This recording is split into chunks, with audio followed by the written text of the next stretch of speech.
안녕하세요. 부동산 전문 최광석 변호사입니다. 오늘은 전세 보증금을 빨리 돌려받는 방법에 대해서 이야기를 나눠보겠습니다. 최근 부동산 경기 불황과 전세금 하락 현상 때문에 집주인이 보증금을 제때 지급하지 못하고 있는 현상이 있습니다. 보증금을 빠르고 손쉽게 반환받을 수 있는 방법을 알려주세요 라고 하는 질문이 있습니다. 우선 임차인으로서는 임대차 계약을 연장하지 않겠다라는 의사표시를 임대인에게 분명하게 서면으로 밝힐 필요가 있습니다.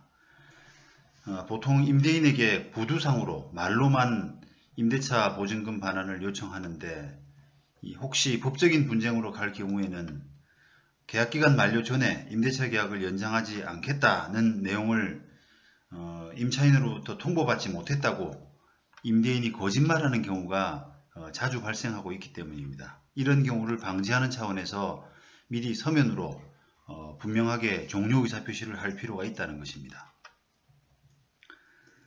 그 다음은 임대인에게 이 손해배상 가능성을 분명히 언급하는 것도 매우 중요합니다.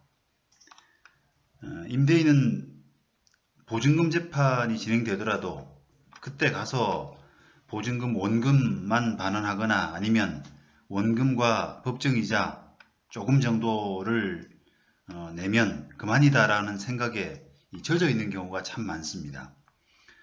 그 때문에 재판 이전에 자발적인 지급이 이루어지는 경우가 많지 않은 거죠. 임차인으로서는 이런 경우를 대비해서 임대차 기간 만료 전에 보증금을 반환받지 못하면 다른 장소로 이사가면서 있게 되는 대출금 이자 상당 손해와 같은 임차인이 보증금을 제때 돌려받지 못하게 될 경우에 구체적인 손해를 미리 임대인에게 고지할 필요가 있다는 겁니다. 이것을 통해서 임대인으로 하여금 보증금을 빨리 돌려줘야 한다는 어떤 부담을 지우게 하는 거죠. 보증금을 늦게 내므로써 임차인이 있게 되는 손해는 실무상 특별한 사정이 없는 한 민법상은 연호 5%의 이자를 가산하는 데 그칩니다. 이것을 법적으로는 통상손해라고 합니다.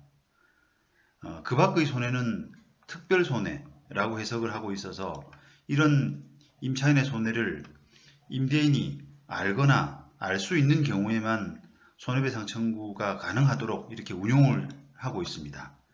그 때문에 이런 손해를 미리 언급을 해서 임대인으로 알게 한다는 것은 법적으로 큰 의미가 있다는 것입니다. 한편 임대차 보증금 중 일부만 받고 이사하는 경우에 주의할 점도 있습니다. 나머지 지급받지 못한 돈을 반환받기 위해서 단순히 차용증이나 현금 보관증과 같은 이런 것에만 의존하지 말고 임차권 등기를 신청하거나 아니면 건물에 근저당권을 설정해 달라고 할 필요가 있습니다. 이런 방법을 통해서 새로운 세입자가 들어오는 과정에서 기존 임차인의 보증금 문제가 완전히 해결되지 않고 남아있다는 것을 부동산 등기부를 통해서 공지할 수 있게 됩니다. 아울러 기존 임차인으로서의 돈을 받을 수 있는 어떤 순위, 다시 말하면 우선 변제권을 유지하는 그런 효과도 함께 누릴 수 있게 됩니다. 그리고 마지막으로 재판을 미루지 말고 신속하게 하는 것이 조기 회수에 도움이 되는 결과로 이어지게 됩니다. 임대인이 보증금 반환에 미원적이거나 또 다른 임차인을 정함에 있어서 시세보다 훨씬 높은 이런 차임 욕심을 부려서 다른 임차인이 들어올 수 있는 가능성이 적다라는 사정이 있다면 임대차 만기 2-3개월 전이라도 미리 재판을 신청할 필요가 있습니다. 현행 재판 실무상 소재기가 되고 판결 선고까지는 최소한 2-3개월이 필요하다는 점을 고려해서 미리 판결을 확보함으로써 보증금 회수를 조금이라도 앞당길 필요가 있다는 겁니다. 그 밖에도 재판이라는 부담을 통해서 임대인의 적극적인 보증금 반환을 이끌어낼 수 있는 효과도 있습니다. 이상으로 부동산 전문 변호사 최광석이었습니다. 감사합니다.